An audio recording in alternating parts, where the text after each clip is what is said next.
की गाड़ियाँ जो जली हुई पड़ी है। एक लेडीज को मारे तो वो बेहोश हो गई और सब लाठियों में जब चार्ज होने लगा, बता हम लोग किसी के ऊपर हमारी बहन बेटे पर लाठी चलाया जाए तो हम लोग चुप रहेंगे। हमारे देश में सिर्फ 21 जजेस हैं हर 10 लाख लोगों के लिए। हमारे देश में अभी 5 करोड़ से ज्यादा केसेस पेंडिंग है। जो झूठा एलिगेशन लगा रहा है आपके खिलाफ 0% रेपरकशन होंगे। और हमारा लीगल सिस्टम हमारी इकोनॉमी को भी बर्बाद कर रहा है।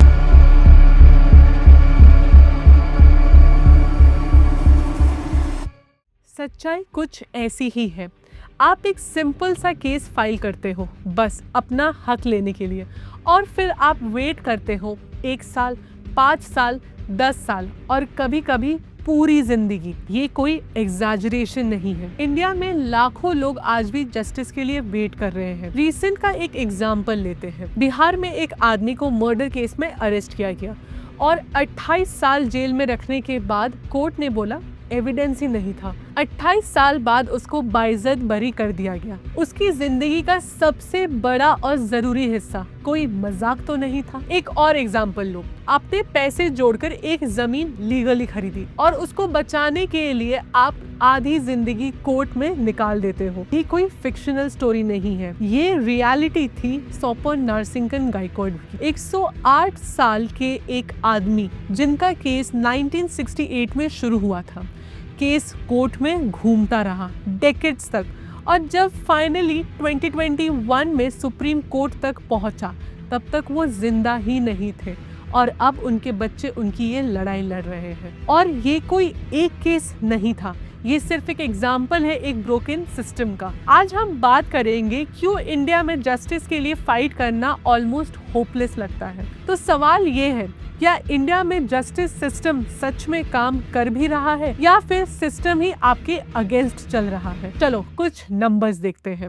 2026 तक इंडिया में 55.8 मिलियन से ज्यादा केसेस पेंडिंग है, मतलब 5.5 करोड़ से भी ज्यादा। और शॉकिंग ये है कि 85% केसेस सिर्फ डिस्ट्रिक्ट कोर्ट में पेंडिंग है। यहीं से आम आदमी का केस स्टार्ट होता है। और इससे भी ज़्यादा शॉकिंग ये है कि 1.8 लाख से ज़्यादा केसेस 30 साल से भी ज़्यादा पुराना है। मतलब कुछ लोग अपना केस बच्चों को इनहेरिट कर देते हैं। इसका एक रीसेंट एग्जाम्पल भी है। अभी रिसेंटली सुप्रीम कोर्ट ने खुद ही बोला डिस्ट्रिक्ट कोर्ट्स में 10 लाख एग्जीक्यूशन केसेस पेंडिंग है और उनमें से 8 लाख 6 महीने से भी ज्यादा पुराना है। कोर्ट ने इसे फ्राइटनिंग बोला है। अगर सुप्रीम कोर्ट खुद ये बात कह रहा है तो समझ आओ सिचुएशन कितनी सीरियस है। अब प्रॉब्लम समझते हैं सिंपल लैंग्वेज में। इंडिया में जजेस बहुत कम है, केसेस बहुत ज्यादा है। रिजल्ट हर जज के पास 1000 ऑफ केसेस और इसीलिए डेट्स मिलती रहती है, हियरिंग पोस्टपोन होते रहते हैं, डिसीजंस डिले होते रहते हैं। सेकंड, गवर्नमेंट ही सबसे बड़ी प्रॉब्लम है। ये थोड़ा शॉकिंग है। इंडिया में अराउंड 50% केसेस गवर्नमेंट से ही रिलेटेड होते हैं। मतलब गवर्नमेंट अपील करती रहती है, डिपार्टमेंट्स फाइट करते रहते हैं और आम आदमी फंस जाता है इन सिस्टम के बीच में। Third, land disputes, biggest trap. India के 20% केसेस लैंड प्रॉपर्टी के हैं और सिविल केसेस में तो 66% तक रीच करते हैं। इसीलिए एक छोटा प्लॉट का केस 20 से 30 साल चलता है और फैमिली डिस्प्यूट्स जनरेशन तक। Fourth, systematic delay is equal to next date culture.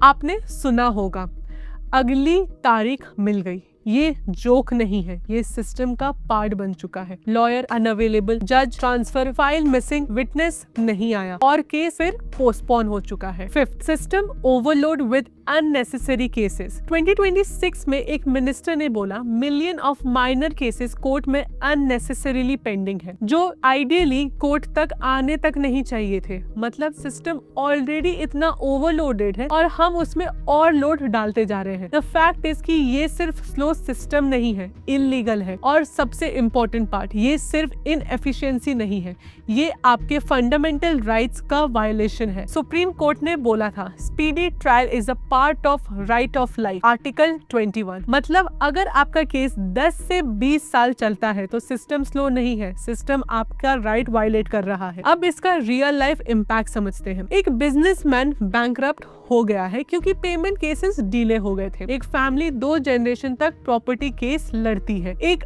Under trial jail में बूढ़ा हो जाता है। और लेट जस्टिस बस एक दूसरी फॉर्म ऑफ इनजस्टिस है।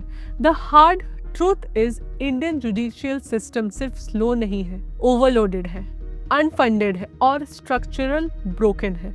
और सबसे बड़ा प्रॉब्लम इज यहाँ जस्टिस मिलता है पर तब तक जिंदगी निकल चुकी होती है। और आपको लगता है ये सिर्फ एक लीगल इशू है तो दोबारा सोचो, ये हर इंडियन का इशू है। आज किसी और का केस पेंडिंग चल रहा है, कल आपका भी हो सकता है। इसीलिए इस वीडियो को शेयर करो, अवेयरनेस स्प्रेड करो, क्योंकि शायद यही अवेयरनेस कुछ इम्पैक्ट डाल दे, क्योंकि सिस्टम तो अंधे के साथ साथ बहरा भी हो चुका है। Do not forget to like, share and subscribe my channel for the real awareness.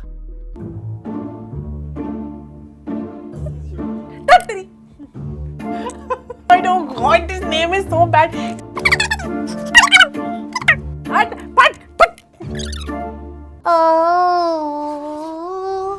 कभी खुशी